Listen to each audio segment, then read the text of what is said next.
بسم اللہ الرحمن الرحیم۔ ایک روز نظام الملک طوسی اپنے کام کاج میں مصروف تھا کہ اسے اطلاع ملی کہ نیشا پور سے ایک شخص اسے ملنے آیا ہے اور اپنا نام عمر خیام بتاتا ہے۔ نظام الملک نے ذہن پر زور دیا، یہ نام اسے کچھ مانوس لگا اور ایک شک کی بنا پر کہا کہ اسے اندر بھیج دو۔ عمر خیام اندر آیا۔ نظام الملک نے اسے دیکھا تو اچھل کر اٹھا۔ اس نے عمر خیام کو پہچان لیا تھا۔ دونوں اس طرح بغلگیر ہو کر ملے جیسے لمبی مدت کے بچھڑے ہوئے دوست ملا کرتے ہیں۔ وہ تھے ہی پرانے اور بچھڑے ہوئے دوست۔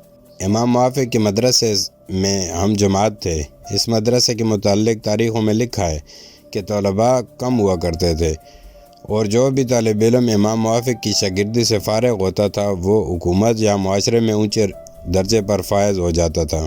اس کی ایک مثال خواجہ حسن طوسی کی تھی جو سلطنت سلجوقی کا وزیر اعظم بنا۔ نظام الملک کا خطاب پایا اور تاریخ میں آج تک اس کا نام زندہ ہے اور تا ابد زندہ رہے گا۔ پھر ایک اور مثال عمر خیام کی ہے۔ عمر خیام کی ربائی آج بھی مشہور ہیں۔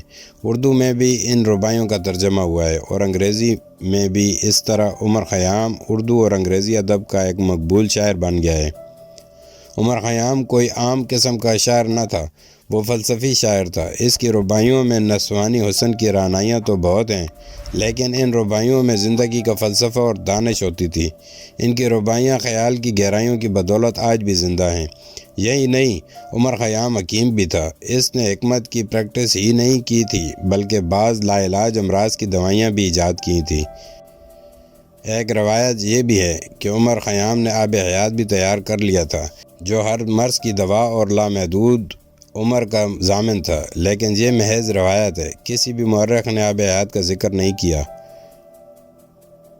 عمر خیام جو اپنے پرانے ہم جماعت خواجہ حسن طوسی نظام الملک سے ملنے آیا تھا، یہاں یہ بتانا بھی ضروری ہے کہ عمر خیام کسی امیر باپ کا بیٹا نہیں تھا۔ اس کا باپ جس کا نام عثمان تھا موٹے قدر کا کپڑا بنتا تھا، یہ اس کا خاندانی پیشہ تھا۔ اس کے بعد اس نے خیموں کی سلائی کا کام شروع کر دیا تھا، اسی وجہ سے وہ خیام کہلانے لگا، عثمان خیام۔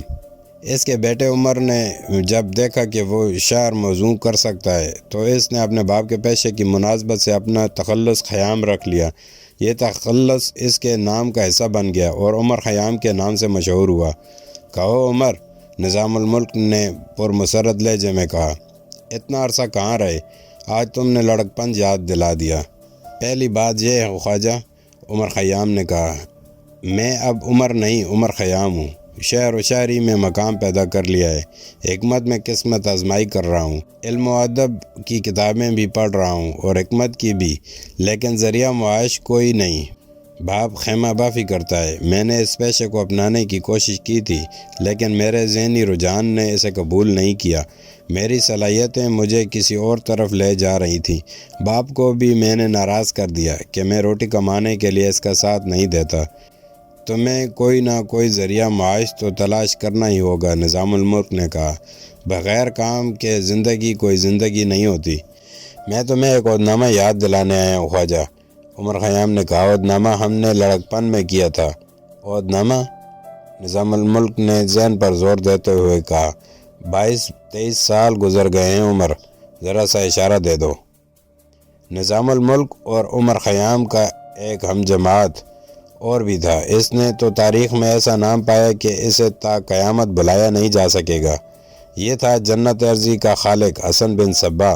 اس کے ہم جماعت تو اور بھی تھے، لیکن نظام الملک، عمر خیام اور حسن بن صباح کی آپس میں دوستی اتنی گہری ہو گئی تھی کہ وہ ایک ہی کمرے میں رہتے تھے اور جدھر ایک نے جانا ہوتا تو ادھر تینوں جاتے تھے۔ ایک روز حسن بن صباح نے ایک عہدنامہ پیش کیا اور تینوں دوستوں نے آپس میں یہ عہد کیا کہ یہ ان کا ایک تاریخی عہدنامہ ہے جس کا ذکر تقریباً ہر مورخ نے کیا ہے۔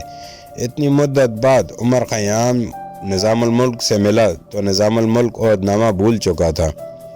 مدرسے کی ایک رات یاد کرو خواجہ، عمر خیام نے نظام الملک کو عہدنامہ یاد دلانے کے لیے کہا۔ ہم تینوں دوست اس روز کا پڑھا ہوا سبق دہرا کر فارغ ہوئے تو حسن بن صباح نے کہا کہ اس مدرسے کی یہ روایت ہے کہ جو یہاں سے پڑھ کر نکلا اور جسے امام موافق نے ذہین اور لائق کہا، وہ کسی نہ کسی اونچے رتبے پر پہنچا۔ پھر حسن بن صبا نے کہا تھا کہ ضروری نہیں کہ ہم تینوں اونچے رتبے پر پہنچیں گے، ہو سکتا ہے کہ ہم تینوں میں سے کوئی ایک کسی بلند مرتبے تک پہنچے اور باقی دو بڑی مشکل سے 2 وقت کی روٹی کما سکیں۔ پھر حسن بن صبا نے کہا تھا کہ آؤ آپس میں عہد کریں کہ ہم میں سے جو بھی کسی اونچے منصب یا رتبے پر پہنچا تو دونوں دوستوں کی مالی معاونت کرے گا اور انہیں اپنی خوش بختی میں برابر کا شریک بنائے گا یا ان کے ذریعے معاش کا بندوبست کرے گا اور طوطا چشمی اور خود غرضی سے گریز کرے گا۔ ہم تینوں نے پوری سنجیدگی اور سچے دل سے عہد و پیما کیے تھے کہ ایسا ہی ہوگا۔ ہاں عمر، نظام الملک نے مسکراتے ہوئے کہا، مجھے یاد آ گیا۔ جہاں تک مجھے یاد ہے میں نے سب سے زیادہ پرجوش طریقے سے عہد کیا تھا کہ مجھے اللہ نے کوئی بڑا رتبہ دے دیا اور میرے دونوں دوستوں کو میری ضرورت محسوس ہوئی تو میں ان کی مالی اور ہر طرح کی معاونت کروں گا۔ تو پھر خواجہ عمر خیام نے کہا، میں تمہیں بتا چکا ہوں کہ اتنا عرصہ میرا کوئی ذریعہ معاش نہیں بنا، میں اس کا کچھ بندوبست کر دوں گا۔ نظام الملک نے کہا، تم صاحب علم و فضل ہو، فلسفہ، شاعری اور حکمت میں دسترس رکھتے ہو۔ میں سلطان سے کہوں گا کہ تم سلطنت کے لیے معتمد اور سود مند ثابت ہو سکتے ہو، اور میں سلطان سے یوں کہوں گا کہ تمہیں میرے ساتھ ملازمت دے دی جائے اور تمہیں میرا معاون بنا دیا جائے۔ یہ سلاطین مجھے اچھا چاہتے ہیں اور مجھ سے بہت ہی متاثر ہیں۔ میں تمہارے کردار کی عظمت کو خراج تحسین پیش کرتا ہوں۔ عمر خیام نے کہا، لیکن خواجہ تم تو مجھے اعلیٰ منصب پر اپنے ساتھ بٹھانا چاہتے ہو، لیکن میں اس منصب کے قابل نہیں۔ میں ساری عمر تمہارا مشکور ممنون رہوں گا۔ نہیں عمر، نظام الملک نے کہا، میرا خیال ہے کہ ذریعہ معاش کے بغیر تم نے جو اتنا عرصہ گزارا ہے اس کے زیر اثر تمہیں اپنے آپ پر اعتماد نہیں رہا۔ میں تمہارا اعتماد بحال کرنا چاہتا ہوں اور مجھے پوری امید ہے کہ سلطان محترم میرے کہنے پر تمہیں اچھے منصب پر قبول کر لیں گے۔ نہیں خواجہ، یہ بات نہیں، عمر خیام نے کہا، میں کام کرنے سے نہیں گھبراتا اور بے روزگاری نے مجھ پر کوئی نقصان دہ اثر نہیں چھوڑا۔ میری صلاحیتیں جس طرف چل نکلی ہیں میں چاہتا ہوں کہ میں اسی راستے کی منزل تک پہنچ جاؤں۔ میں اپنی تحریریں، اشعار اور حکمت کے نسخے جو میں نے دریافت کیے ہیں اپنے ساتھ لایا ہوں۔ میں علم و ادب اور حکمت میں مزید تحقیقات کرنے کا ارادہ رکھتا ہوں۔ ایک نظر انہیں دیکھ لو، میرے پاس کوئی پیسہ نہیں جس سے میں اپنے اس تخلیقی مسلک کو آگے بڑھاؤں۔ اگر میں نے ملازمت قبول کر لی تو اس سے صرف یہ حاصل ہوگا کہ میں اور میرے اہل و عیال باعزت روٹی کھا لیں گے اور مجھے عزت حاصل ہو جائے گی۔ میری اس بات پر غور کرو خواجہ، میں صرف اپنے اور اپنے گھر والوں کے لیے روٹی نہیں چاہتا، میں بنی نوع انسان کے لیے کچھ کرنے کا ارادہ رکھتا ہوں۔ میں نے نایاب اور انتہائی کارآمد جڑی بوٹیاں تلاش کرنی ہیں اور کچھ قیمتی ساز و سامان بھی درکار ہے۔ اس کے ساتھ ساتھ میرے پاس اتنی رقم ہونی چاہیے جس سے میں گھر والوں کو 2 وقت کی روٹی مہیا کر سکوں۔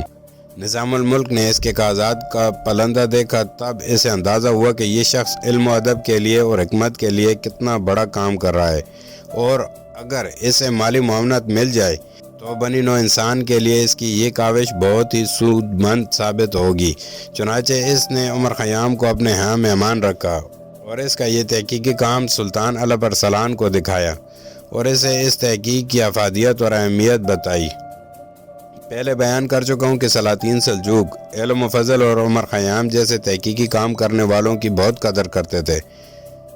سلطان نے عمر خیام کے لیے 1200 مسکال سونا سالانہ وظیفہ مقرر کر دیا۔ آج کی کرنسی کے حساب سے 1200 مسکال 35,000 روپے کے برابر تھے۔ عمر خیام پہلا وظیفہ وصول کر کے نیشا پر چلا گیا۔ عمر خیام کو اتنی زیادہ مالی سہولت حاصل ہو گئی تو وہ علم و حکمت کے تحقیقی کاموں میں مصروف ہو گیا۔ اس نے اپنی پہلی جو کتاب لکھی وہ عقیدت مندی اور شکریہ کے طور پر خواجہ نظام الملک کے نام سے منسوب کی۔ پھر اس نے اپنی تحقیق اور تجربات کی ایک اور کتاب مرتب کی جس کا نام علم مساحت المکابات تھا، اور پھر اس نے عقائد کے اصول و مسائل پر ایک کتاب لکھی۔ عمر خیام علم کیافہ میں بھی دسترس رکھتا تھا۔ اس کی کتابوں کی بدولت عمر خیام ایران میں اس قدر مشہور و مقبول ہو گیا کہ اسے ابو علی سینا کا ہم پلہ سمجھا جانے لگا۔ عمر خیام کا مستقل قیام نیشا پور میں تھا۔ نیشا پور خراسان کا دارالسلطنت تھا اور وہاں کا سلطان ملک شاہ تھا۔ ملک شاہ ارباب علم و نور اہل نظر کا اتنا قدردان تھا کیس نے عمر خیام کی شہرت سنی تو اسے نیشا پور بلایا اور اسے اصلاح تقویم کی ذمہ داری سونپ دی۔